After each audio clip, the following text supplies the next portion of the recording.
Avery Monroe never wanted to set foot inside the Plaza Hotel again. Not after everything that happened with Logan Pierce. Not after the divorce papers stained with her tears. Not after he made sure every circle in Manhattan believed she was the unstable, ungrateful wife who held him back. But on this cold Friday night, under the glow of the gold chandeliers and the soft hum of violins, she had no choice. Her small Brooklyn agency was covering the Bright Futures Charity Gala, and she was assigned to capture behind-the-scenes content. She walked through the revolving doors, clutching the strap of her worn camera bag, trying not to stare at the line of Mercedes and Bentleys pulling up outside. This world used to terrify her. The lace dresses, the champagne towers, the forced smiles hiding sharp teeth. It still did, in some ways, but nothing terrified her more than the possibility of seeing him. Logan, her ex-husband, the man who once told her she was lucky to stand next to him in any room. Avery lifted her chin, reminding herself she no longer belonged to him. Not his world, not his name, not his cruelty. She was here to work, nothing more, until she heard the laughter. His laughter.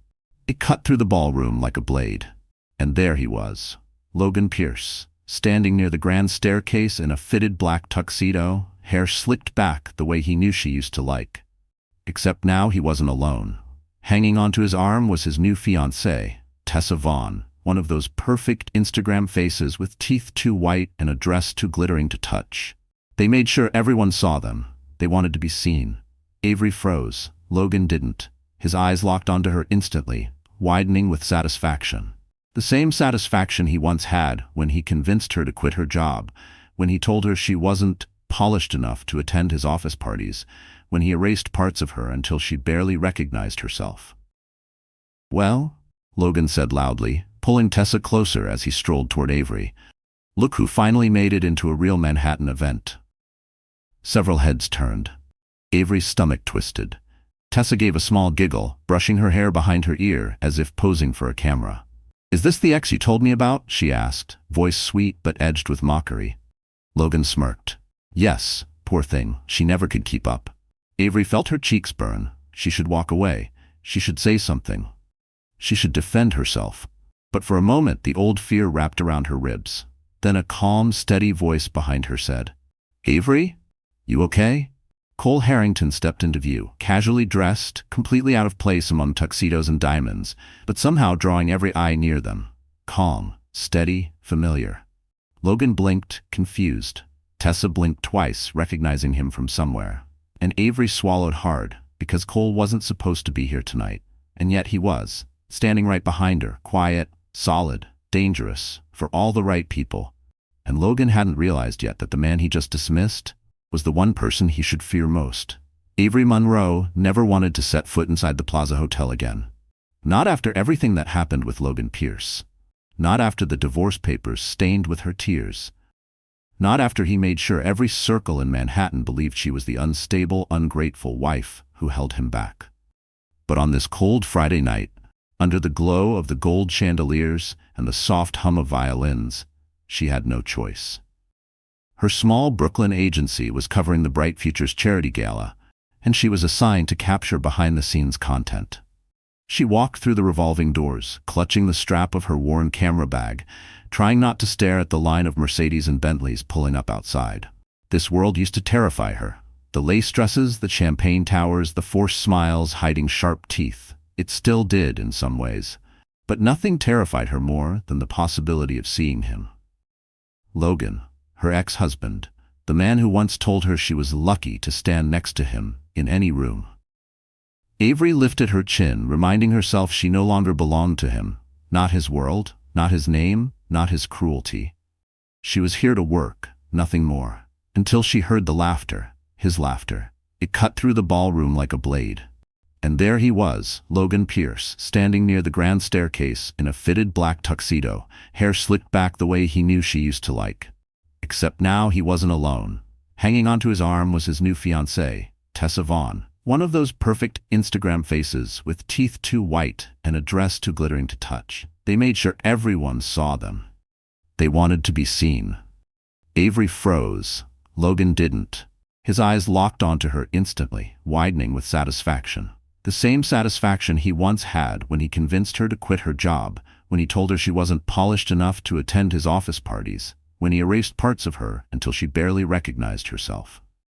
"Well," Logan said loudly, pulling Tessa closer as he strolled toward Avery, "look who finally made it into a real Manhattan event." Several heads turned. Avery's stomach twisted. Tessa gave a small giggle, brushing her hair behind her ear as if posing for a camera. "Is this the ex you told me about?" she asked, voice sweet but edged with mockery. Logan smirked. "Yes, poor thing, she never could keep up." Avery felt her cheeks burn. She should walk away, she should say something. She should defend herself. But for a moment, the old fear wrapped around her ribs. Then a calm, steady voice behind her said, "Avery, you okay?" Cole Harrington stepped into view, casually dressed, completely out of place among tuxedos and diamonds, but somehow drawing every eye near them. Calm, steady, familiar. Logan blinked, confused. Tessa blinked twice, recognizing him from somewhere. And Avery swallowed hard, because Cole wasn't supposed to be here tonight, and yet he was. Standing right behind her, quiet, solid, dangerous, for all the right people. And Logan hadn't realized yet that the man he just dismissed was the one person he should fear most. Word count 507 words. You said, "Hei fatin fan hai cho du sao chan tu dam bao vit dung sao chan tu chi cho se dik, mami tu ban gi nhớ điều này nhớ dam bao kinh ban go chuk chill view, vit bằng ting hang mi, cho li vit content chill view king l, said. Part 2. Avery's past, the marriage built on sand, 602, Sysosis 50, Koklifner and Dum va Bao Kauso 2. Avery Monroe used to believe marriage meant safety, stability, a place where two people built a life together, even if it wasn't perfect. That belief died the day she married Logan Pierce. To the world, Logan was charming, driven, polished, one of those Wall Street men who walked fast, talked faster, and always looked like he belonged on a magazine cover. But to Avery, he had once been the sweet guy she met during a night shift at a Brooklyn bookstore. He bought a copy of Meditations by Marcus Aurelius and told her it changed his life. She had no idea then that he only read the first 5 pages to sound deep. They married young, not too young, but young enough that she still believed love could fix anything. At first, Logan treated her like a prize. He brought her tulips from Trader Joe's, kissed her forehead every morning, told her he felt seen by her. Avery tried to support him through the grind of finance, long nights, missed dinners, moments when he came home too exhausted to speak. She told herself all couples went through that, but the cracks appeared quickly. Then the cracks became walls. The first time he called her embarrassing, it was because she wore a simple blue dress to one of his office events. "Everyone else's wife is put together," he whispered sharply. "You look average." She laughed it off then, but the words stuck. The second time, he told her to quit her job at a small art studio because it didn't match his image. He wanted a wife who hosted dinners, wore tailored dresses, and stayed quiet during business conversations. Avery tried to push back, tried to explain she needed her own life. But Logan never yelled. He didn't have to. He used disappointment like a weapon, and she broke a little more each time. The worst came when her mother fell sick. Avery spent nights at the hospital, barely sleeping, barely eating. Logan visited once. Just once. He stood at the foot of the hospital bed, checked his Rolex, and said, "I can't keep missing work for this, Av. It's not good for my career." Her mother passed away 3 weeks later. Logan didn't come to the funeral because he had a rooftop networking event he couldn't miss. That was the night something in Avery hardened. But Logan wasn't done hurting her. When his firm struggled financially, he secretly used her name to take out a joint credit line just for a month or two. Except he never closed it. When bills started arriving, he blamed her for being reckless. Eventually, when Avery confronted him, he twisted it into an argument about her being too emotional to understand money. And then came the final blow, when she stumbled upon messages from a woman named Lily from his office. Explicit, cruel, gloating. Logan didn't hide, he didn't deny, he simply shrugged and said, "A man with my goals needs someone who can keep up." She left that night with one suitcase and no plan. He filed for divorce first, he controlled the narrative. His friends believed him. Avery didn't have the money or confidence to fight back. She signed the papers in silence. Now, standing in the plaza, Facing the same man who once ground her identity to dust, Avery felt every old wound pulse beneath her skin. But tonight wasn't the past. Tonight, someone stood behind her. Someone Logan didn't know he should fear. And the moment Logan learns who Cole truly is, everything he built will start to burn. Avery Monroe remembered the divorce not as a single moment, but as a slow, suffocating collapse, like watching a building crack from the foundation until the entire structure gave way. Looking back, she realized Logan never wanted a partner. He wanted a prop, a woman who looked good in photos, spoke only when spoken to, and worshipped the ground he walked on, and she had spent years shrinking herself to fit the role. When the final breaking point came, it wasn't cinematic. It wasn't dramatic, it wasn't even loud, it was quiet, it was cruel. It was the day Avery found an envelope on the kitchen counter. Inside were divorce papers already signed by Logan. No conversation, no counseling, not even a fight. Just his cold, precise handwriting on a yellow sticky note. "This is for the best. Don't make this difficult." She stared at the words, wondering if this was the same man who once held her hand at Coney Island and told her he couldn't imagine a life without her. The same man who on their wedding day promised to choose her in every season while slipping a simple silver ring onto her finger. But the silver had worn off long before the marriage did. When she confronted him that evening, Logan didn't raise his voice. He never needed to. He sat on the couch, scrolling his phone, not even looking up. "We've outgrown each other, Av," he said casually. "You're still living like a girl from Brooklyn. I'm going places." "What about the debt in my name?" she asked, voice shaking. "Oh, that." He waved his hand dismissively. "I needed it for a business move. Don't be dramatic." "You forged my consent, Logan." He looked up then, those sharp Wall Street eyes cold and flat. "It's only illegal if you're stupid enough to tell someone." Her stomach dropped. That was the moment she realized she never truly knew him. The fight that followed wasn't really a fight. It was a demolition. Logan dismantled her piece by piece, calling her unambitious, dependent, boring, ungrateful. Every word chipped away at whatever dignity she had left. 3 days later, she was forced to sign the papers in the hallway of a hospital where her mother lay dying. She didn't want Logan there, not after he skipped the funeral planning to attend a networking brunch, but the timing was cruel. He shoved the documents into her hands and insisted they wrap things up. She signed. She didn't cry, not until Logan walked away and the pen slipped from her fingers. After her mother's funeral, Avery moved into a tiny studio in Brooklyn. She kept her camera, a few clothes, and a half-used notebook filled with dreams she wasn't sure she believed in anymore.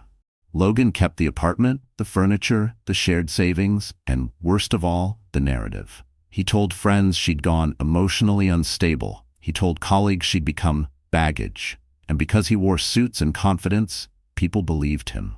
Avery rebuilt quietly, piece by fragile piece. She took a low-paying creative assistant job. She freelanced photography jobs at night. She paid off small debts first, ignoring the larger ones that kept her awake. She drank cheap coffee from the corner bodega and convinced herself she was fine. But every time she saw a black Mercedes on the street, her chest tightened. Every time she heard about Logan's promotion, she swallowed bitterness. Every time she heard he was seen with a new woman, she wondered how he managed to rise while she struggled to breathe. And now, here, in this gilded ballroom, facing him again felt like stepping back into the fire. But this time, she wasn't alone. Cole Harrington stood a few feet behind her, not touching, not interrupting, just there, like a quiet wall she could lean on without asking. And Logan was seconds away from realizing the man behind Avery wasn't just any guest. He was the one person who could destroy Logan's entire empire with a single decision. Brooklyn was never part of Avery Monroe's plan. She always imagined her 30s in a quiet suburban home with a small garden, maybe a Labrador, maybe a baby on the way, maybe a marriage built on the kind of trust she used to believe existed. Instead, she found herself hauling boxes up 3 flights of cracked apartment stairs that smelled faintly of old paint and someone's leftover curry. Her new studio was barely bigger than the walk-in closet in her old apartment with Logan. The radiator hissed at night, high. The windows rattled in the wind, and the single overhead bulb flickered when the neighbor upstairs microwaved anything. But it was hers. No one told her where to sit, what to wear, or how to breathe inside these four uneven walls. Still, freedom didn't pay bills. The first few months were brutal. Avery scraped by doing freelance design work, logo cleanups, social media banners, occasional photography gigs that paid in exposure more than cash. She took a full-time job as a creative assistant at a tiny agency in Bushwick, where the boss called everyone kiddo, regardless of age, and the break room coffee tasted like burnt socks. But she didn't complain. She couldn't. Debt collectors called 3 times a week. The medical bill from her mother's final months loomed like a shadow she couldn't escape. And the secret joint credit line Logan opened under her name continued to grow interest, a reminder of the chains she was still dragging even after leaving him. Some nights Avery lay awake staring at the cracked ceiling, wondering if she'd made a mistake walking away. Not because she missed him, but because rebuilding alone felt impossible. Every time she felt herself slipping, she remembered her mother's last words, "You were not born to live small, sweetheart." Those words became her anchor on the hardest days. Mila Sanders, her best friend from childhood, visited often. As a nurse in Queens, Mila worked long shifts but always found time to check on her. She'd show up with grocery bags, leftover hospital muffins, or a bottle of cheap rosé and say, "You're doing better than you think of." Avery didn't always believe her, but she clung to the comfort. Work slowly became a lifeline. Avery poured everything into it, her ideas, her late nights, her hunger to prove she wasn't the broken girl Logan painted her to be. Her designs improved. Clients started requesting her. Her boss trusted her with bigger projects. She finally bought a second-hand MacBook from Craigslist and felt like she'd upgraded her life by a century. On weekends, she wandered through Brooklyn farmers markets with her camera, capturing people, colors, little moments of humanity she used to overlook. Those photos turned into a small online portfolio that unexpectedly gained traction. She didn't feel proud yet, but she felt something close to breathing again. And then came the day everything changed. Late one rainy afternoon, she was assigned to meet a potential client at a quiet coffee shop in Williamsburg. She was exhausted, running on half a bagel and cold bodega coffee, and fighting a migraine. When she pushed open the coffee shop door, the warm smell of espresso wrapped around her like a blanket. In the corner, by the window, sat a man with a calm posture, a worn leather notebook, and a simplicity that didn't belong to the loud world she had escaped. He looked up. Their eyes met. She didn't know it then, but this stranger, this softly dressed, quietly confident man, would become the turning point of her entire life. And fate had arranged this meeting long before Avery ever stepped into Brooklyn, because the quiet man waiting in that corner was Cole Harrington. And he had already decided Avery's story wasn't finished yet. Avery rushed into the Williamsburg coffee shop, brushing raindrops off her jacket as the bell above the door chimed softly. The place was warm, dim hanging lights, wooden tables, the soft hiss of steaming milk. It smelled like fresh pastries and comfort, something she desperately needed after a day that felt like a storm inside her chest. She scanned the room for the potential client she was supposed to meet, an indie jewelry designer looking for branding help. She expected someone expressive, loud, maybe wearing 10 rings. Instead, she saw a man sitting alone at the corner table, his posture relaxed, pen tapping lightly against a worn leather notebook. He didn't look like a client. He didn't look like anyone who belonged to her world at all. Their eyes met for half a second, warm, steady, unexpected. Avery looked away quickly, embarrassed by the flicker of connection she wasn't ready for. She set her camera bag down and pulled out her laptop, trying to appear busy. She had barely opened the document when the barista approached her. "Your client called. They're stuck on the L train, running at least 40 minutes late." Of course, because when it rained it poured, literally and metaphorically. She sighed, whispering, "Great, just perfect," before ordering a small latte she couldn't really afford. She took a seat, tapping her fingers anxiously against the table while the rain tapped harder against the windows. A moment later, the man from the corner stood and approached her table. "Excuse me?" he said gently. "You look like someone who's waiting on someone who isn't showing up." Avery blinked, startled. "Is it that obvious?" He smiled, not the kind of smile meant to impress, not the kind meant to flirt, just a soft, understanding curve of the lips. Only because I've been that person more times than I can count. He gestured to the empty seat across from her. May I? She was hesitant. The old Avery, the one trained by Logan to distrust her instincts, wanted to shut down and retreat, but something in this man's eyes felt familiar. Not familiar like she knew him, but familiar like safety, a feeling she hadn't experienced in years. Sure, she said softly. He sat down, closing his notebook. Up close, Avery noticed small details. His shirt was simple but well-fitted, his hands steady, his presence calm in a way that immediately lowered her guard. Not a Wall Street man. Not a polished executive. Not a flashy tech bro. Just calm. I'm Cole, he said. Avery. He nodded as if he already knew the name, though that was impossible. Rough day? She gave a humorless laugh. Is it that obvious too? Rain usually makes honesty easier, he replied. People stop pretending when they're soaked. That made her smile, really smile, for the first time in days. They talked. Nothing heavy at first. Coffee preferences, favorite neighborhoods in New York, the chaos of the subway, the curse of unreliable clients. Cole listened, really listened, in a way Avery wasn't used to. Logan never listened unless it benefited him. But Cole asked thoughtful questions, the kind that required presence, not ego. When she accidentally mentioned her creative work, he looked interested, not in a patronizing way, but in a curious, appreciative way.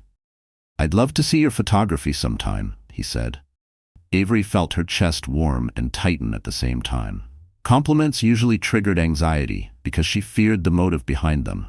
But Cole's words felt clean, simple, without agenda. Their conversation flowed so easily that she didn't notice the time until her phone buzzed. The client canceled. Again. Avery closed her eyes in frustration. I'm sorry, Cole said, genuinely meaning it. That's rough. It happens, she murmured, though the disappointment was sharp. Cole paused for a moment, then said, if you're free Saturday, there's an art exhibit in Soho. Independent creators, small studios. Thought you might like it. Avery's breath caught. A stranger asking her out? No, his tone wasn't romantic. It was respectful, gentle, safe. Still, fear lingered like a bruise. She hesitated. Cole noticed and didn't push. His smile remained soft. No pressure, just an invitation. Avery nodded once. Maybe, I'll think about it. Good, he said, standing to leave. I hope you do. He walked toward the door, raincoat in hand. Before he stepped outside, he glanced back at her with that same steady warmth. And Avery realized this man wasn't just a stranger she'd met in a coffee shop. He was the beginning of something she wasn't ready for, but desperately needed. Avery didn't go to the art exhibit that Saturday. She wanted to. She replayed Cole's invitation in her mind for 2 straight days, wondering what it meant, what he wanted, whether she misunderstood the softness in his voice. But fear, old, familiar, bone-deep fear, kept her frozen. Fear of repeating her past. Fear of trusting the wrong man. Fear of stepping into anything that looked like hope. On Saturday afternoon, she sat in her studio apartment with her knees pulled to her chest, staring at the rain sliding down the window. She knew she was hiding. She knew she was sabotaging something that felt different from anything she'd experienced in years. But fear didn't care. Fear convinced her that safety meant staying small. Sunday passed in a blur of cleaning, laundry, freelance deadlines, and avoidance. On Monday morning, she told herself she'd forget the whole thing happened. She'd buried herself in work, trying to drown her thoughts in client requests and deadlines. But life didn't let her hide for long. 3 days later, she walked into the same Williamsburg coffee shop to meet a coworker, and there he was. Cole, sitting in the corner seat, notebook open, same calm presence, same quiet warmth, except this time, the moment their eyes met, a small smile touched his lips. Avery's breath hitched. She felt caught, not in a dangerous way, but in a way that made her heart stutter. He stood when he saw her walking toward the counter. You didn't make it to the exhibit, he said gently. It wasn't accusation. It wasn't disappointment, just an observation softened by understanding. I'm sorry, Avery whispered, tucking a strand of hair behind her ear. I wasn't feeling up to it. Cole nodded slowly, as if he knew exactly what she meant. Some days are heavier than others. His tone was so steady, so free of pressure, that Avery felt her guard lower an inch. Just an inch, but enough for her to notice it. Her coworker texted saying she was delayed, giving Avery unexpected time. Cole motioned to the same seat across from him, the one she'd sat in during their first meeting. Join me? She hesitated, always hesitating. But she sat. This time, Cole didn't ask questions immediately. He let the silence breathe, sipping his coffee, giving her room to settle. Avery found herself studying him. The simplicity of his clothes, the faint wear on the leather of his notebook, the faint scar near his eyebrow that hinted at a past he rarely mentioned. Eventually, she whispered, "I didn't skip the exhibit because I didn't want to go." He looked at her, not intensely, not intrusively, just present. "I know," he said quietly. "How?" she asked, confused. Cole smiled faintly. People who've been hurt recognize the pauses in others. The words struck her like a soft blow. She inhaled sharply. "You've been hurt?" she asked before she could stop herself. Cole tapped his notebook once. "Most people have. I'm no exception." Avery wanted to ask more, but something told her he wasn't ready, not yet. Instead, they talked about small things. Art, music, hidden gems in Brooklyn. Avery found herself laughing once, a real laugh, and the sound startled her. Cole noticed and looked pleased. Not proud, not triumphant, just quietly glad she felt lighter. When her coworker finally arrived, Avery stood reluctantly. "It was nice seeing you," she said. Cole slipped his notebook into his bag. "It's always nice seeing you." Her heart skipped. She turned toward the door, shaken by how easily he made her feel human again. Not small, not inadequate, not burdensome. Human, safe, alive. As she stepped into the afternoon air, her phone buzzed. A message, from an unknown number. "Hope your week gets lighter." C. Avery stared at the initials, C. Cole. Her chest tightened, not with fear but with something she hadn't felt in a long, long time. Possibility. But possibilities were dangerous. They could lift you. Or crush you. And Avery had no idea yet that the man sending that gentle message had a world behind him she wasn't ready to face. A world that would collide violently with her past far sooner than she expected. Avery never imagined a single email could flip her entire world upside down. But that's exactly what happened on a Wednesday morning, when she was hunched over her secondhand MacBook at the agency, editing a dull product photo for a client who insisted their cheap jewelry needed luxury lighting. Her inbox pinged. Subject: Bright Futures Charity Gala, Media Access Confirmation. Avery frowned. She didn't remember applying for access. Her agency didn't handle events of that caliber.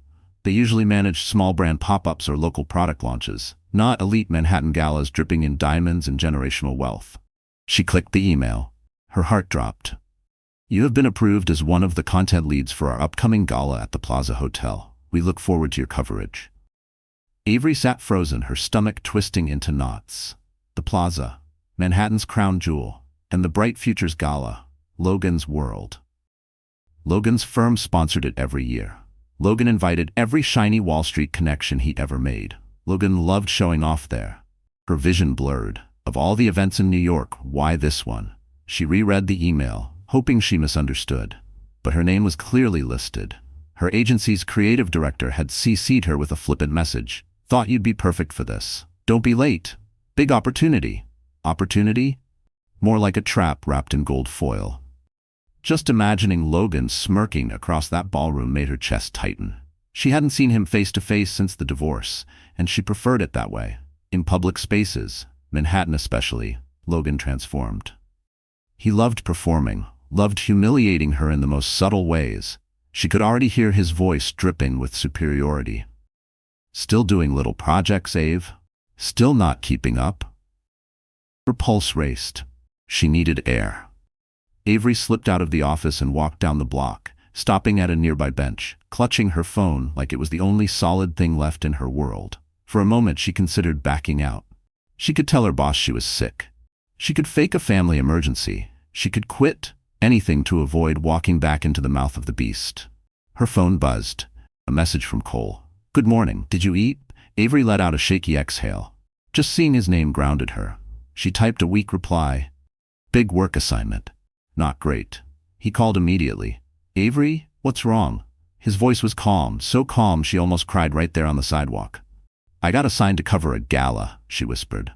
"That sounds exciting. Why do you sound terrified?" "It's not just any gala," she said. "It's his gala. Logan's. I can't face him." Cole went silent. Not a cold silence, a thoughtful one. Then, gently, "Do you want me to come with you?" Avery's breath caught. He didn't ask for details. He didn't ask why it scared her. He just offered support, quiet, steady, uncomplicated. "I can't ask you to do that," she murmured. "You're not asking," he replied. "I'm offering." Her throat tightened. Part of her ached to say yes. Part of her feared dragging Cole into her bruised past. He didn't deserve the ghosts that followed her like shadows. But the thought of walking into that ballroom alone made her nauseous. "I'll think about it," she whispered. "I'll be there if you want me," Cole said softly. "Just say the word." Avery hung up, feeling both comforted and terrified. When she returned to the office, the gala assignment glared at her from her desk. There was no escape. If she wanted a real career in the creative world, she had to take the risk. Step into the room she'd been running from. But facing Logan meant reopening every wound she'd carefully stitched shut. And facing him with Cole by her side? That was a different kind of risk, one she wasn't sure she was brave enough to take. Little did Avery know, Cole already had a connection to the gala that would make her question everything she thought she knew about him and about herself. The week leading up to the gala felt like walking through water. Slow, heavy, suffocating. Avery couldn't escape it. The Plaza Hotel posters were plastered online. Her agency buzzed with excitement about big exposure. Co-workers whispered about designer gowns and celebrity appearances, and every time someone said the Plaza, Avery felt her stomach twist. Logan thrived in places like that. He belonged to that world far before she ever entered it, and he reminded her of it every chance he got. Now she would walk into his arena with a camera strapped over her shoulder like she was staff. Exactly the role he used to accuse her of being born for. By Thursday, she still didn't know what to wear. Her studio apartment looked like a tornado hit it. Clothes piled everywhere. Dresses she once wore with Logan felt tainted. Too tight, too revealing, too expensive looking for someone who no longer lived in that circle. She tried on a plain black dress, but it made her look like she was attending a funeral. Fitting maybe, since it felt like she was marching toward the death of her dignity. Mila stopped by after her hospital shift, still in scrubs, hair tied in a messy bun. "Let me see," she said, plopping down on the bed. Avery stepped out wearing a navy dress she'd bought years ago on clearance. It was simple, a little worn, a little faded. Mila's expression softened with pity. "Oh, Ave?" Avery sank onto the mattress beside her. "I can't show up dressed like I'm competing with Tessa." "You don't have to compete with anyone," Mila replied firmly. "But you do need to show Logan you survived him." Avery laughed bitterly. "Survived is a generous word." Mila squeezed her hand. "You're standing, that's enough." Then she opened the small duffel bag she'd brought. Inside was a long, elegant dark green dress, silky, draped, timeless. Nothing flashy, nothing loud, just beautiful. Avery gasped. "Mila, I can't wear that. It looks expensive." "It was my aunt's. She wore it once to a fancy work gala. She told me to keep it for a special moment. And this is one." Avery touched the fabric, tears rising without permission.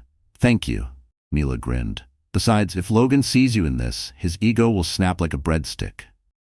Avery laughed through the emotion. But later, when she stood alone in her bathroom trying on the dress, she almost didn't recognize herself. The dark green contrasted beautifully against her skin. The neckline was modest but elegant. For a moment, she looked like someone who belonged somewhere. But fear crept in again. Belong? Where? Beside who? Her phone buzzed. "Cole, Saturday night? Are you sure you're okay to go alone?" Avery stared at the message for a long moment. Her fingers hovered above the keyboard. She typed, "I'll be fine. I need to face this myself." But she didn't send it. Instead, she typed, "Can you meet me outside? Just before it starts?" The 3 dots appeared instantly. "I'll be there." Warmth bloomed in her chest, mixed with nerves she couldn't name.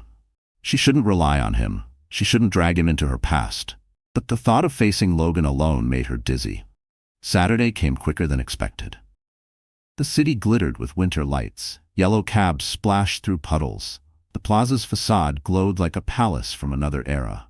Avery's hands shook as she tightened the strap on her camera bag. Her breath fogged in the cold air. She took one step toward the entrance, then froze. Because across the street, leaning casually against a black town car, wearing a suit that fit too perfectly to be accidental, was Cole. Not casual Cole. Not coffee shop Cole. A different version entirely. A version that made her stomach flip and her fears spike all at once. And Avery suddenly realized she didn't know who Cole Harrington really was, but tonight she was about to find out. The Plaza Hotel shimmered against the cold Manhattan night. Its golden lights reflected on the wet pavement like something out of a dream or a nightmare. Avery stood frozen on the sidewalk, her breath turning to frost in the air as she stared across the street. Because the man waiting for her wasn't the gentle, quiet Cole she knew from coffee shops and rainy afternoons. This Cole wore a perfectly tailored charcoal suit that looked like it had been measured by someone who dressed senators or CEOs. His dark hair was brushed back, revealing sharp angles she hadn't noticed before. He checked his watch, a sleek, understated piece of metal that screamed old money, and spoke briefly to the driver of the black town car beside him. Avery's pulse hammered. Who was this man? And why did he look like he belonged here, outside the plaza, more than Logan ever had? Cole finally spotted her. A small, warm smile touched his lips, softening the edge of his powerful posture. He stepped away from the car and crossed the street toward her. Each step he took made her heart beat wildly in her chest. "Hey," he said softly, "you look incredible." Avery swallowed hard. You look different?" His expression flickered with amusement. "I clean up when necessary." "Necessary for what?" she asked before she could stop herself. Cole didn't answer. Instead, he gently offered his arm. "Ready?" No, absolutely not. She was not ready for whatever this night was about to become. But she slid her hand through his arm anyway. Together, they walked toward the grand entrance. The revolving doors spun with wealthy guests, executives, socialites, donors dripping in jewelry. The sound of a live string quartet floated from inside. Avery's grip on Cole's arm tightened. He felt her tension and leaned slightly closer. "You're not alone tonight, Avery," she nodded, drawing a slow breath. But just as they stepped onto the marble staircase, a flash of light exploded in front of them. Then another, and another. A photographer. No, multiple. Avery blinked, startled. "Sir, over here, Cole," one of them shouted. Her heart dropped. They knew him. "Cole, is that your date?" Another yelled. "What brings you to the gala tonight?" Avery's blood ran cold. This wasn't normal. This wasn't coincidence. You don't get paparazzi attention unless you are someone. But Cole didn't flinch. His hand remained steady on her back as he guided her through the crowd. "Ignore the cameras," he murmured. "Ignore them? How?" Inside the lobby, Avery pulled away slightly, breath uneven. "Cole, who are you?" He paused, not guiltily, not nervously, but thoughtfully. "Avery, I promise I'll explain, just not here. Not with him around." "Him." The word hit her like a shove, and as if summoned by fate itself, Logan Pierce appeared at the top of the staircase, Tessa Vaughn clinging to his arm. He looked every bit the man Avery remembered, polished, proud, hungry for admiration. When he spotted Avery, his eyes widened in disbelief. But then he saw Cole, and the disbelief curdled into something else, recognition. Logan froze. Tessa's smile faltered.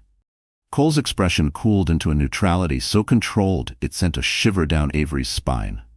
"Logan Pierce," Cole said, voice low and even. "I didn't expect to see you this early in the evening." Logan swallowed, suddenly unsure. What are you doing here?" Cole didn't answer immediately. Instead, he glanced at Avery, as if silently asking whether she wanted him to take the lead or let her stand on her own. Avery felt a new strength pulse inside her chest. She stepped forward, chin lifted. "I'm working the event," she said evenly. "Didn't expect you to notice." Logan opened his mouth, but no sound came out. Because all around them, people were whispering, not about Logan, but about Cole. Avery heard fragments. "That's him. One of the biggest tech investors. Net worth is insane. He rarely makes public appearances." Her world tilted. Cole wasn't just someone. He was someone powerful, someone dangerous to the right people. And Logan knew it. And Avery hadn't even learned the half of it yet. The ballroom inside the plaza felt like another universe.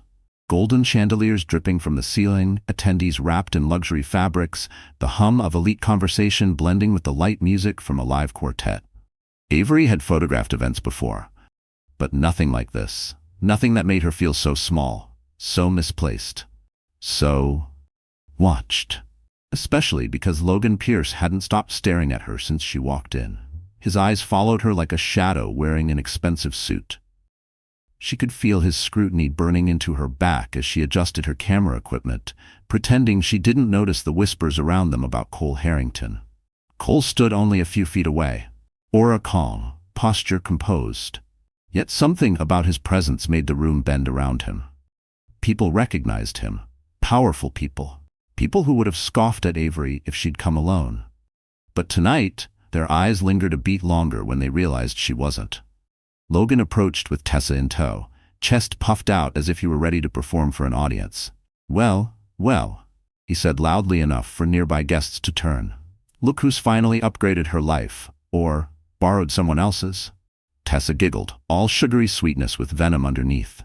"Is this your new friend, Avery? He seems, what's the word, unexpected?" Avery's cheeks warmed, but before she could answer, Cole stepped beside her, subtly positioning himself between her and Logan. "Logan," Cole said with a smooth nod. "Still dramatic, I see." Logan's smile twitched. "Most people would kill for the attention I get at these events." Cole's expression didn't change. "Is that why your last 3 business deals fell apart? Too busy performing to actually deliver?" Several heads snapped toward them. Avery nearly choked. Logan's jaw clenched. Tessa's grip tightened on his arm. But Logan recovered quickly, plastering on an arrogant smile. "Cute, but I'm doing fine, more than fine, in fact." He lifted Tessa's hand, showing off an enormous diamond ring. "We're engaged. Real love, Cole, not charity cases." His eyes cut sharply toward Avery. Her chest tightened. "That's wonderful," Cole said calmly. "Truly, I hope she knows what she's agreeing to." Tessa blinked, confused. "What's that supposed to mean?"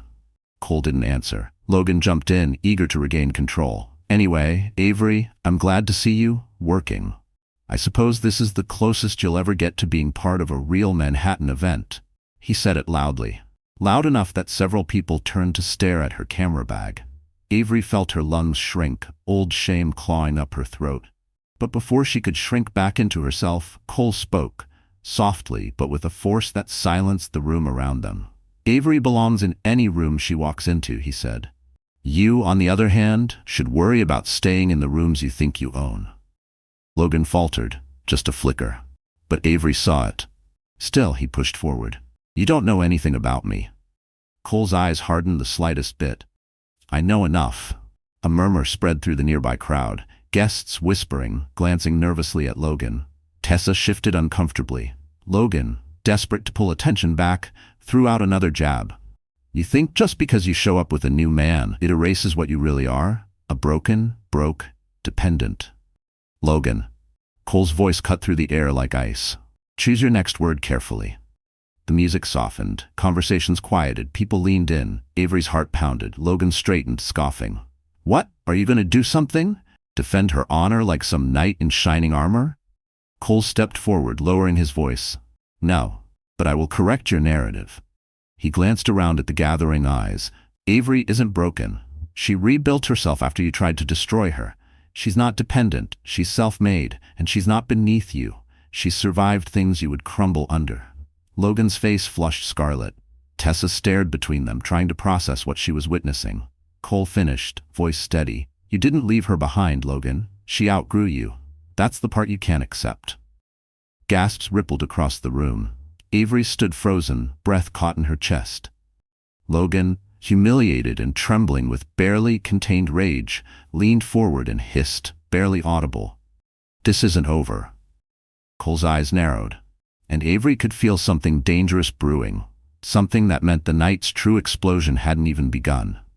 Avery had barely recovered from Cole's defense when the ballroom lights shifted. A hush rolled across the room as the gala's host stepped onto the stage, microphone in hand. "Ladies and gentlemen, please welcome our keynote supporter and strategic partner for this year's Bright Futures Initiative, Mr. Cole Harrington." Avery's heart stopped. The audience burst into applause. Powerful applause. The kind reserved for billionaires, political donors, and people whose signatures moved markets. Cameras flashed, heads turned, conversations froze. "Cole Harrington?" On stage? Avery stared at him, breath shallow. He didn't step forward immediately. Instead, he looked at her, 1 second of quiet reassurance, before walking toward the spotlight. Tessa gasped. "Oh my God, Logan, is that—" Logan didn't answer. His face drained of color. His jaw tightened until the muscle twitched. He suddenly looked very small in his custom-made tuxedo. On stage, Cole adjusted the microphone and spoke with calm authority. "Thank you. Tonight's cause is close to my heart. I believe in investing in futures that are often overlooked. His voice filled the ballroom, clear, steady, magnetic. Avery had heard CEOs speak before, but Cole didn't sound like a man pushing an agenda. He sounded like a man with purpose, conviction, humanity. Everything Logan pretended to be. Guests leaned in as Cole continued. Our firm is honored to expand our partnership with Bright Futures, to support education systems, technology programs, and entrepreneurial grants. Not just in elite districts, but in communities like Brooklyn, where potential grows quietly. Avery's chest tightened. Brooklyn. Her world, her life, her struggle. Cole wasn't talking about her specifically, but somehow he was. Cameras flashed again. Guests nodded with respect. Logan wiped a bead of nervous sweat from his brow, trying to mask the panic creeping across his features. Then it happened. One guest whispered loudly enough for several nearby tables to hear. That's Harrington Capital's CEO, the one considering the acquisition of Pearson Sloan. Avery snapped her gaze to Logan. The color drained from his face completely. Pearson Sloan. Logan's firm. The one he bragged about endlessly. The one he paraded Tessa around for. The one he claimed was on the verge of historic success. The one he used to justify every cruel choice he made. And the man standing on stage, Avery's quiet, steady Cole, was the man who held the future of Logan's career in his hands.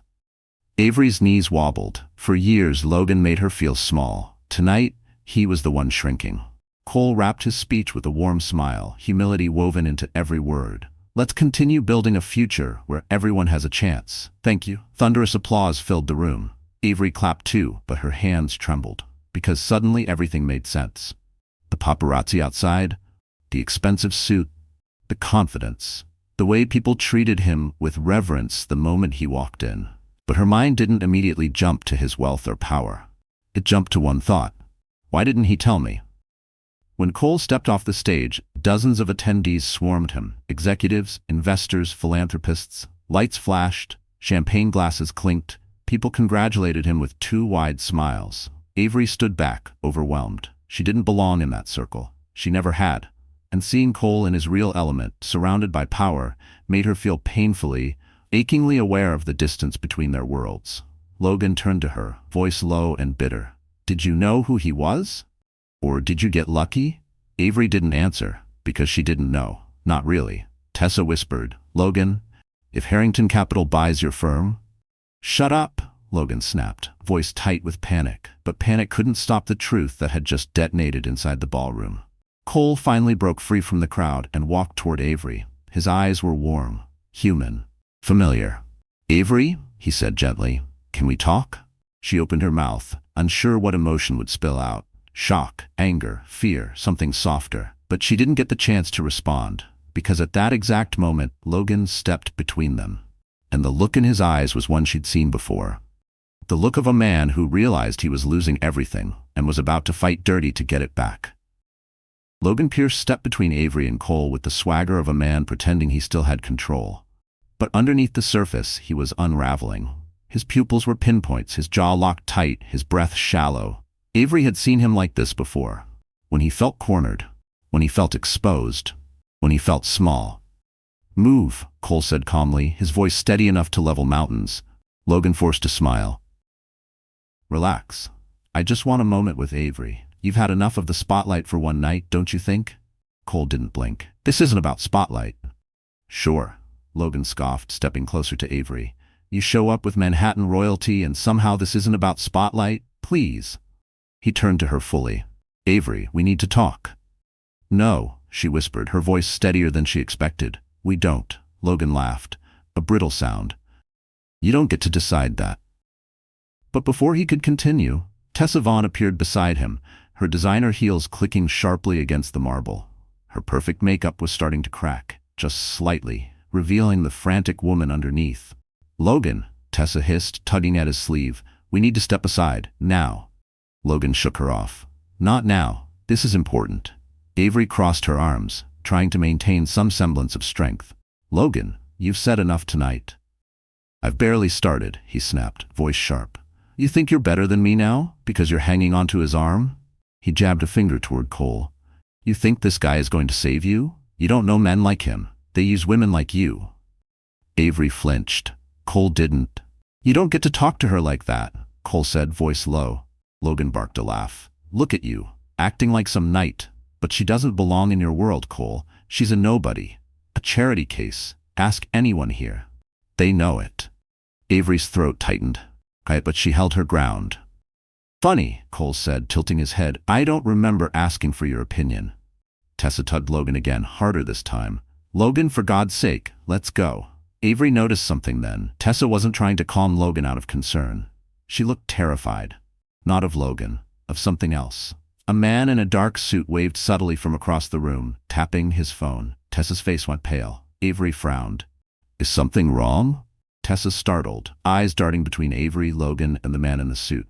I need to step out. Logan, we have to. Stop interrupting me. Logan exploded, yanking his arm away. His voice echoed through the ballroom, turning heads. Tessa froze. For a moment, her mask slipped completely. Avery saw it. Fear, calculation, then something like guilt. Cole noticed too. Are you okay? He asked Tessa. She swallowed hard. I need to go. She leaned in close to Logan, whispering sharply. He's here, the guy I told you about. Avery stiffened. What guy? Tessa's eyes glistened. My ex. A beat of silence. Avery blinked. You have an ex stalking you? It's complicated, Tessa murmured, twisting her ring. I didn't tell Logan because, well, he wouldn't understand. Logan's face twisted with irritation.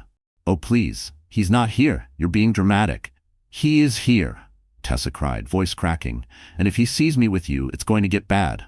Avery and Cole exchanged looks. This was not the shallow influencer she expected. Tessa's voice shook. Please, Logan, we need to go before. She stopped cold. Avery followed her gaze.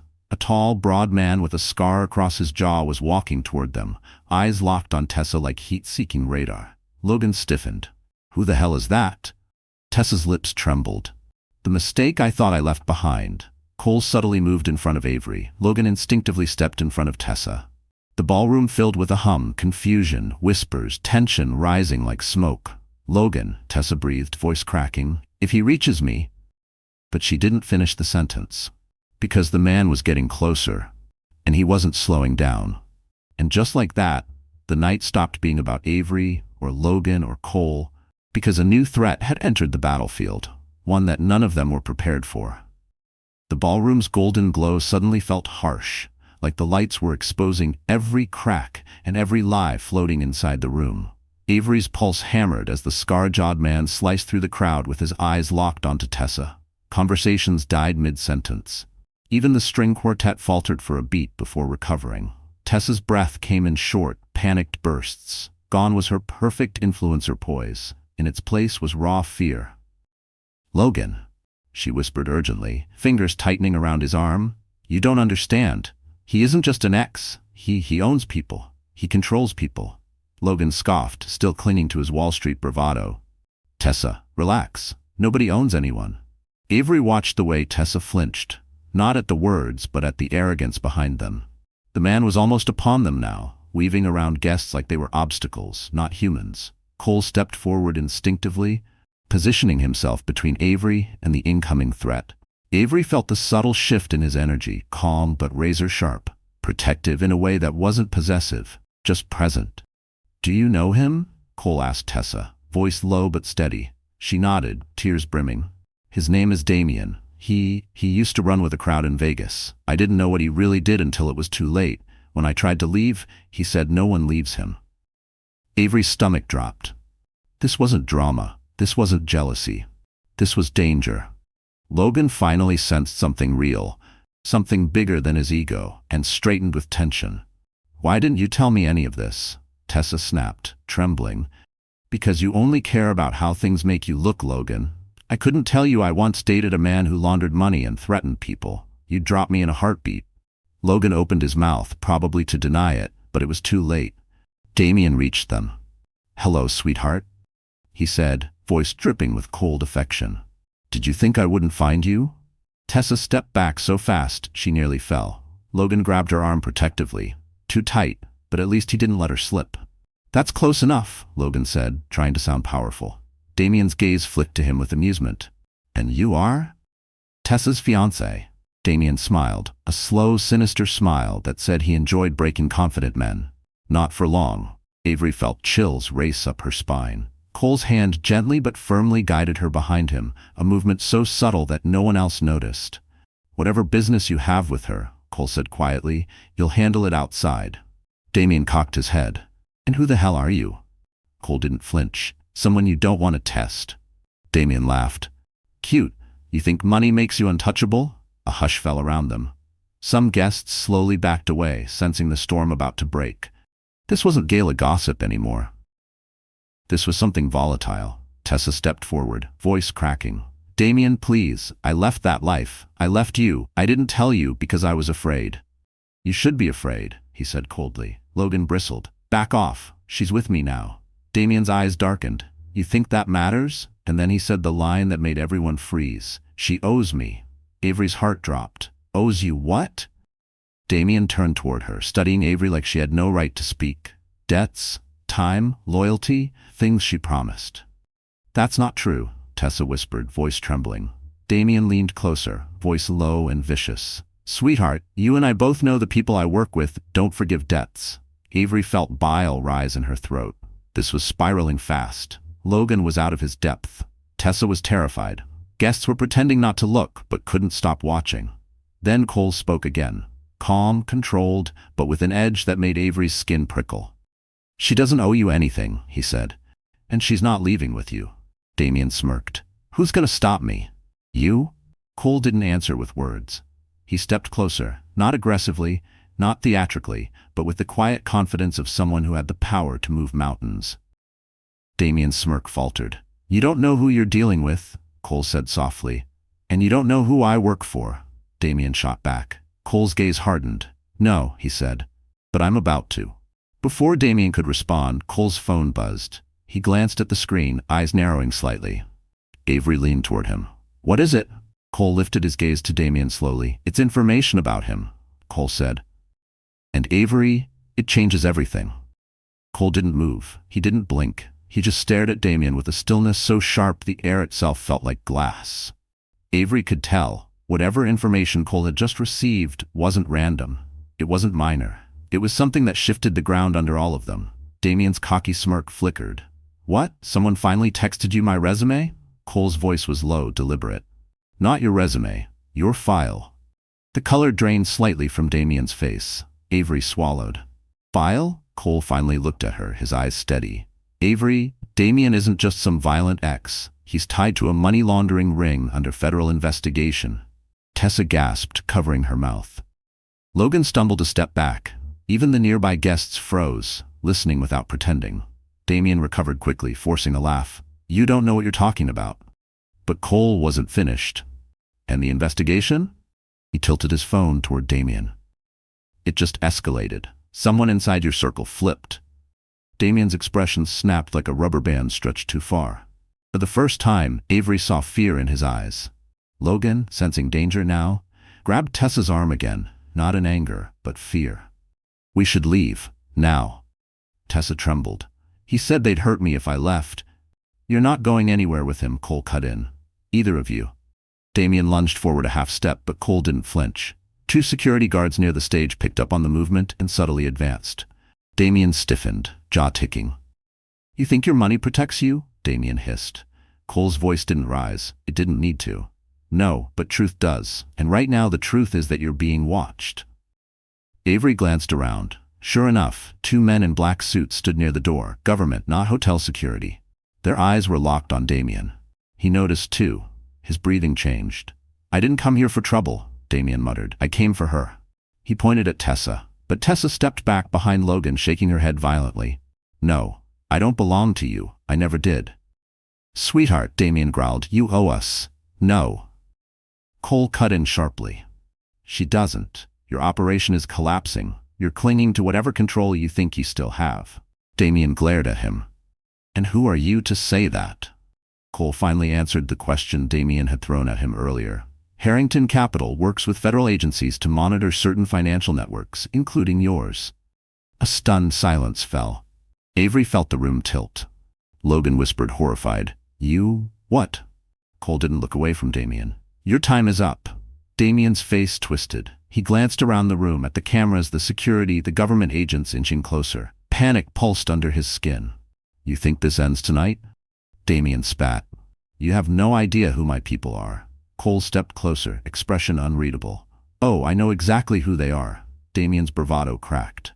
Tessa clung to Logan like a lifeline. Logan, usually arrogant, fearless, reckless, looked like a child who just realized the world was bigger and darker than he knew. And Avery felt something shift. A piece of the puzzle clicked into place. Cole wasn't just wealthy. He wasn't just powerful. He wasn't just influential. He was connected to a world she never imagined, one that operated behind closed boardroom doors, where billion-dollar companies and federal agencies exchanged information like currency. Cole finally exhaled. Security will escort you out, he told Damien, quietly, before the press notices. Damien stared at him. Rage, fear, disbelief tangled together. This isn't over. It is, Cole said softly, for you. Security approached. Damien stiffened, backing up. For a moment, Avery thought he might run. But instead he muttered something under his breath and let the guards take him by the arms. He didn't fight. That terrified Avery most. When Damien disappeared through the side exit, the ballroom slowly breathed again. Guests tried to pretend nothing happened. Music resumed. But something had changed. The danger wasn't over, not even close. Avery turned to Cole. You knew about him, about all of this. Cole met her gaze. I knew enough. But not everything, she whispered. His silence answered that. And then Logan, shaken yet calculating, leaned in close and whispered, Avery, if he's connected to the feds, what else has Cole been hiding from you? Avery hadn't realized she was gripping the railing of the ballroom staircase until her knuckles turned white. Damien had been escorted out, the music had resumed, and guests tried to pretend the scandal unfolding in front of them wasn't the most thrilling thing to happen all year. But the air still felt charged, electric, like the storm hadn't fully passed, just moved. Logan Pierce stood in the center of it all, chest rising and falling too quickly, eyes darting between Cole and Avery as if they held the keys to his survival. For a man who'd built his image on control, confidence, and cold calculation, he now looked dangerously close to unraveling. Why didn't you tell me any of this? Logan demanded, stepping toward Cole. The desperation in his voice cracked through the arrogance. The federal investigation? Damien's ties? I could've. Cole raised an eyebrow. You could've what? Helped? Logan, your firm has been doing business with companies tied to Damien's network for years. If anything, you should be answering questions. A hush fell around them as nearby guests pretended not to listen. Avery blinked. Logan, is that true? He hesitated. Too long. I didn't know, he snapped, as though his eyes flickered with guilt. We do business with everyone. You can't expect me to background check every potential partner. Cole gave him a cold, deliberate look. That's exactly what responsible financial firms do. But Pearson Sloan doesn't, which is why the acquisition review raised red flags. Logan's face drained of color. Acquisition review? Avery froze. She remembered the whispers earlier, the murmurs about Harrington Capital potentially acquiring Logan's firm. She hadn't dared to believe it. You're buying Pearson Sloan? Logan choked out. Cole didn't deny it. Logan staggered back like he'd been hit. You can't do that. You won't. Our numbers, our growth, it's solid. Cole folded his hands calmly. Your numbers are inflated, your projections are unrealistic, and your risk exposure is catastrophic. Any competent analyst can see that. Tessa sucked in a breath. Several executives a few feet away went pale. Logan's voice rose. We're negotiating. We're still in talks with other investors. Not anymore, Cole said quietly. Avery watched as Logan's confidence cracked open for real this time. What does that mean? He whispered. Cole's tone stayed terrifyingly calm. It means Harrington Capital is halting all discussions. It means the SEC is receiving additional documentation tonight, and it means your board will likely remove you before the end of the quarter. Logan stumbled. Actually stumbled. Tessa grabbed his arm to steady him, but he jerked away, humiliated. You're lying. You're jealous. This is because of her. He jabbed a shaking finger at Avery. You think I don't see it? The way she looks at you? You think you're the hero, walking in here and… That's enough, Cole said sharply, but Logan didn't stop. He was spiraling now, desperate, drowning. You ruined everything, he shouted. My deals, my reputation, my future. Because of a woman who couldn't even stay married, who couldn't keep up, who… Avery finally found her voice. Logan, stop. He turned sharply toward her. Avery continued, her tone steady but trembling with truth. You ruined yourself. You lied, used people, hurt people, hid behind your paycheck and your fake confidence. You treated me like a burden for years. You can't blame Cole for your downfall. Her words cut through the room like a blade. For a moment, Logan just stared at her, angry, helpless, exposed. Don't talk to me like that, he hissed. Cole stepped between them, shielding her. She'll talk to you however she wants. Logan laughed, a bitter, manic sound. You think you've won? You think she's going to choose you after everything you've hidden? Avery frowned. What has he hidden? Logan's smile sharpened like glass. Oh, Avery, you think Damien was the only secret in this room? Cole stiffened. Avery's breath caught. Logan leaned in, voice dripping with venom. You should ask Cole why your name came up in a financial review long before you met him. Avery felt the floor tilt beneath her, as if Logan's words had cracked something open that she wasn't prepared to face. Her name? In a financial review? Before she even met Cole? No, she whispered. That doesn't make sense. Logan's smile widened in triumph, an ugly, desperate triumph. Oh, it makes perfect sense. You think someone like him, someone at his level, just happens to meet someone like you in a coffee shop? What a coincidence, right? Avery stepped back as if struck. Cole's jaw tightened. Logan, you're twisting this. Am I? Logan spat. Then tell her. Tell her the truth. Tell her why her credit history flagged your analysts months ago. Tell her why her name crossed your desk. Avery felt adrenaline surge through her veins. Cole, what is he talking about? Cole didn't answer immediately. That hesitation, 1 second too long, was enough to send a fissure through her chest. Avery, he said softly, I didn't know you. I didn't know who you were. But yes, your name did appear in a review. Because of something Logan did. Logan barked a humorless laugh.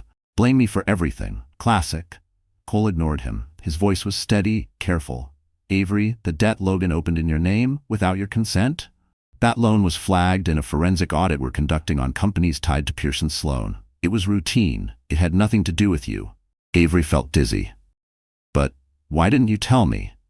Because I didn't connect you to that file, Cole said. Not until much later. Not until you told me about the debt. And by then, I didn't want to overwhelm you. You were already carrying too much.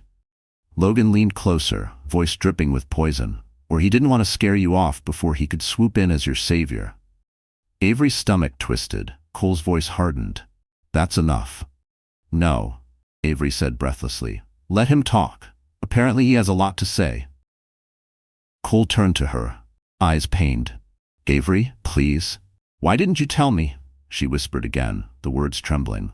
You knew something about my life before you met me. Cole took a step toward her. I didn't know you. I didn't know the woman behind the numbers. And when I met you, you were more than a file. More than a name. I wanted to know you without the weight of my world contaminating yours. Logan scoffed. Sounds noble. Almost believable. Avery's hands shook. The room felt too bright, too hot. Why didn't you tell me when you figured it out? Because you were healing, Cole said quietly, and I didn't want to re-traumatize you with more of Logan's lies. Logan stepped closer, voice rising. You don't know her. You don't know anything about her. I spent years with her. Cole's glare cut him off. And you spent those years breaking her. Logan stiffened. Avery exhaled shakily. Cole, do you investigate everyone you meet? He shook his head instantly. No, I didn't investigate you. I investigated the companies connected to your fraudulent debt. I only connected the dots when you told me the truth. It was the truth. Avery could feel it. Cole wasn't lying, but the hurt didn't fade. Not because he betrayed her, but because she trusted him so much that the smallest doubt felt like drowning. Avery took a breath, voice quiet but firm. I just needed honesty. Cole stepped forward gently. And you have it now. All of it. Logan rolled his eyes. Touching. But you forgot one thing, Cole. The board still meets tomorrow. And once they see how you mishandled sensitive information, they won't. Cole cut in, calm but lethal. Logan froze. Because, Cole continued, I recorded your admission tonight. Every word, including your confession that you opened debt under Avery's name. Gasps spread through the cluster of guests around them. Avery stared. You recorded him? Cole nodded once. For your protection. Logan's face contorted. You set me up. Cole's voice dropped to a quiet, devastating register. No, Logan, you set yourself up. I just stopped you from hurting her again. Logan lunged, unhinged. Security rushed in. Cole didn't move. Avery didn't breathe. Logan shouted, "You'll regret this, both of you. You think this is over?" But as security dragged him back, the truth was painfully clear. This wasn't the end. It was only the beginning of Logan's fall.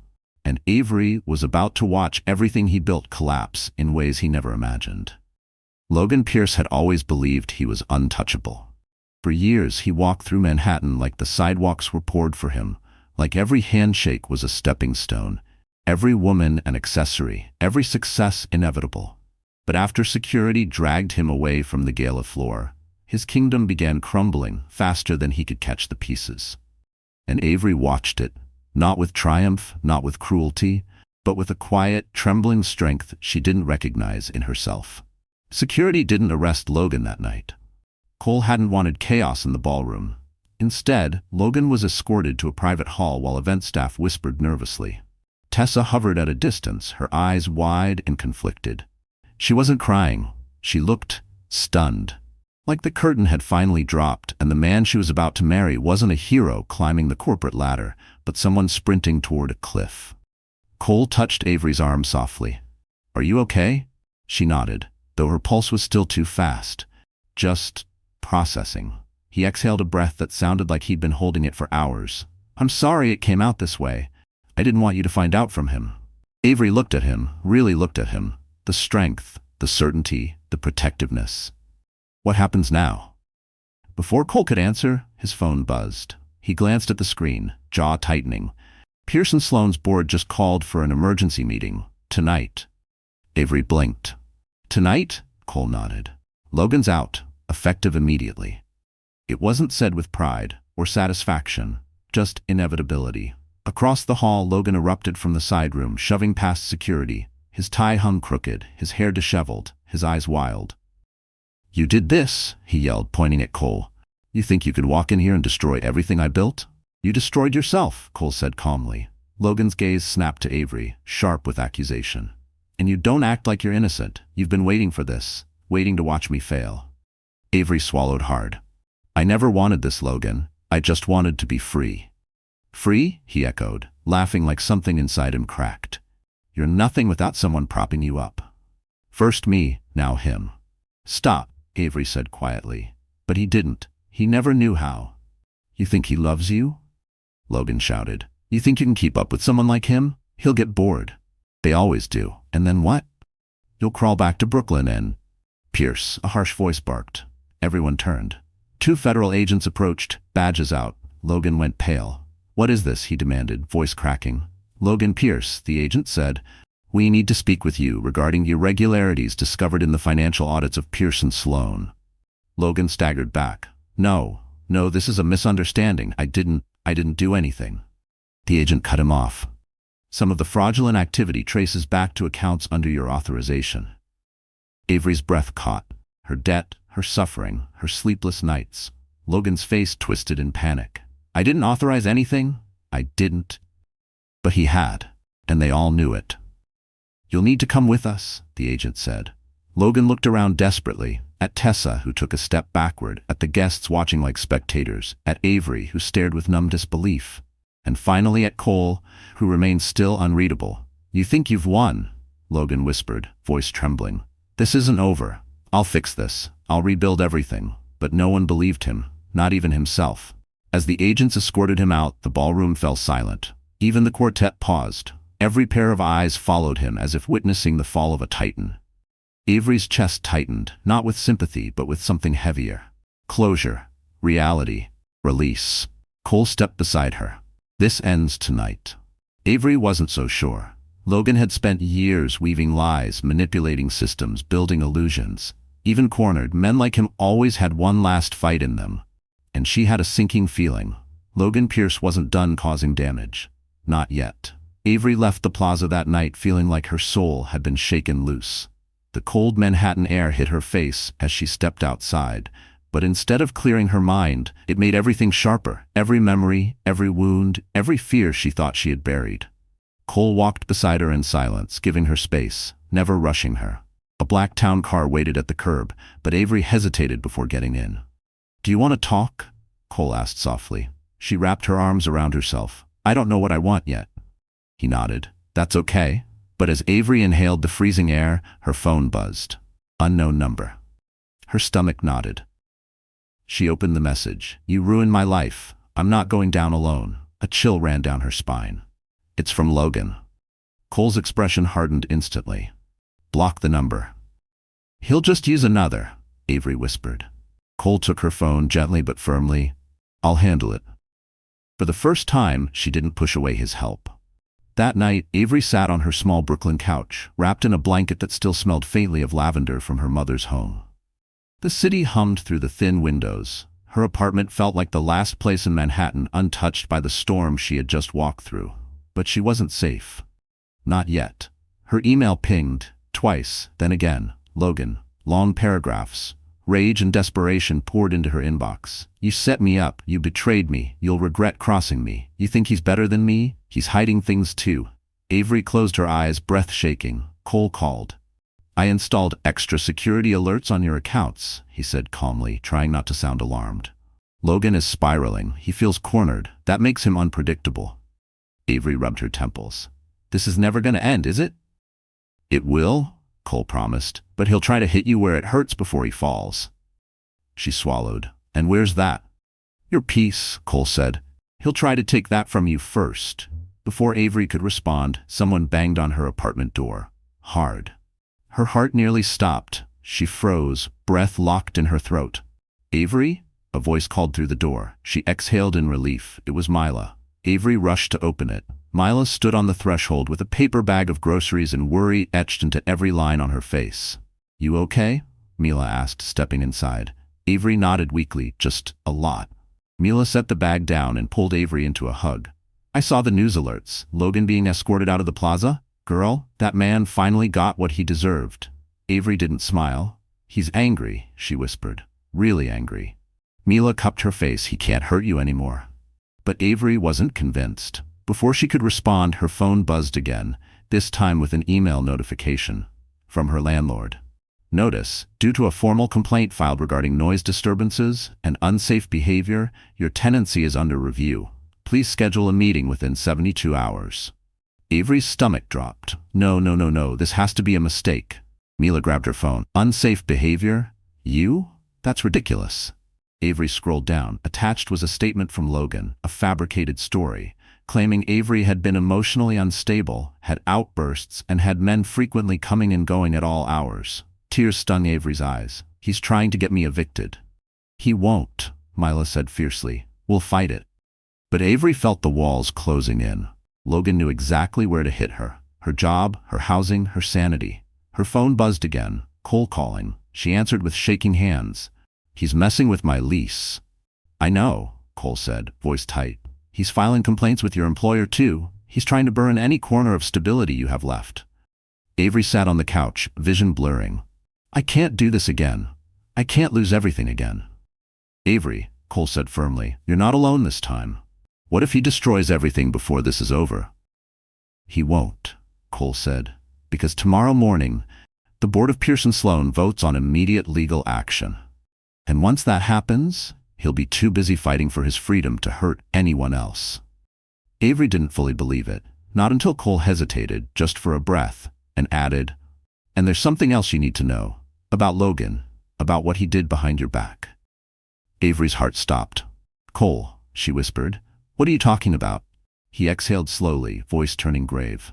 Avery, he didn't just open debt in your name, he tried to sabotage you long before the divorce, and I have the proof. Avery felt the world tilt as Cole's words sank in. He sabotaged me? She whispered. Cole didn't soften it. Yes, and not by accident, by intention.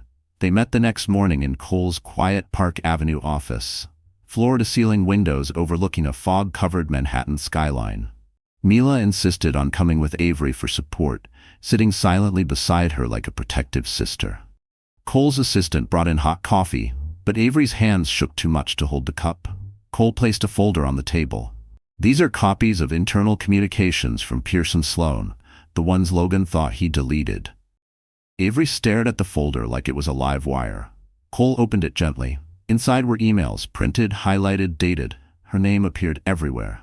Logan submitted your resume to several companies on your behalf, Cole explained. Avery blinked. That doesn't sound bad. Mila squeezed her hand. Keep reading. Avery scanned the first page. Her stomach twisted. Logan hadn't applied for jobs for her. He had applied for them to sabotage her. Emails showed Logan posing as Avery, sending unprofessional messages, rejecting offers, even arguing with HR departments. One email sent from a burner account in her name read, "I don't want a job under weak leadership. Try again when you have a real team." Avery covered her mouth. "Oh my God. That's not all," Cole said quietly. Another document revealed Logan had called her old art studio, the one job she loved, claiming she had emotional instability issues and was unsafe around clients. She was let go a week later. She'd blamed herself. She'd believed she wasn't good enough. Tears streamed silently down her cheeks. "Why would he do this to me? I didn't do anything to deserve." Cole's voice softened. "Avery, men like Logan don't need a reason to destroy the women they feel threatened by." Mila wiped Avery's tears and whispered, "He was afraid of you being independent. He needed you small." Avery's shoulders shook. "I thought I was failing. I thought I was the problem. You weren't," Cole said firmly. "He built a cage around you, and when you tried to climb out, he cut off every rung." Avery sobbed into her hands. Years of gaslighting, fear, confusion, finally making sense. Finally untangling. Mila held her as she cried. Cole gave her space, but stayed close, eyes filled with quiet rage, not at her tears, but at the man who caused them. When Avery finally lifted her head, her voice was raw but steadier. "What happens to him now?" Cole exhaled. "The board meets in an hour. With this evidence, they'll move forward with full legal action. Fraud, misconduct, identity manipulation. He won't be able to touch you again." Avery nodded, wiping her cheeks. She believed him. For the first time, she believed she was actually safe. "And you," she said, meeting Cole's eyes, "why did you gather all this?" Cole hesitated. "Because you deserved the truth, and because—" His voice softened. "I care about you more than I should." Avery's breath caught. Mila smirked quietly beside her. But Cole wasn't finished. "I didn't tell you everything earlier because I didn't want you to connect me to the worst parts of your past. But I realize now you deserve honesty more than protection." He slid another envelope toward her. "These are the cleared accounts. Your debts, the fraudulent ones, are gone, legally reversed." Avery's heart fluttered painfully. "Cole, you didn't have to." "I know," he said, "but I wanted to." For the first time in years, Avery felt something she couldn't name. Lightness, relief, a future. But healing wasn't instant. It wasn't magic. It was slow, painful, brave. Avery took a breath. "I want to rebuild, for real this time, without fear." "And you will," Cole said, "not because of me, because of you." Avery looked down at the evidence, her past exposed, her future unwritten. And though she was stronger now, one fear still lingered. "Cole, what if he tries to hurt me again?" Cole's voice dropped to a vow. "He won't." Avery wanted to believe that. She did. But just as Cole reached for her hand, his office phone rang sharply. His assistant's voice trembled through the speaker. "Mr. Harrington, you need to know this. Logan Pierce just left the federal building." Cole's expression darkened. "He's out?" Avery whispered, pulse racing. The assistant's voice cracked. "Yes, and he's asking for Avery." Avery felt her heart rattle against her ribs. "He's asking for me?" she whispered. The air in Cole's office suddenly too thin, too sharp, too cold. Cole stood immediately, the calm in his expression turning into something steel-edged. "He's desperate. That makes him reckless. But he's not getting anywhere near you." Mila stepped closer, voice firm. "We're not letting him hurt you again. Not now. Not ever." Avery swallowed hard. "Why is he asking for me?"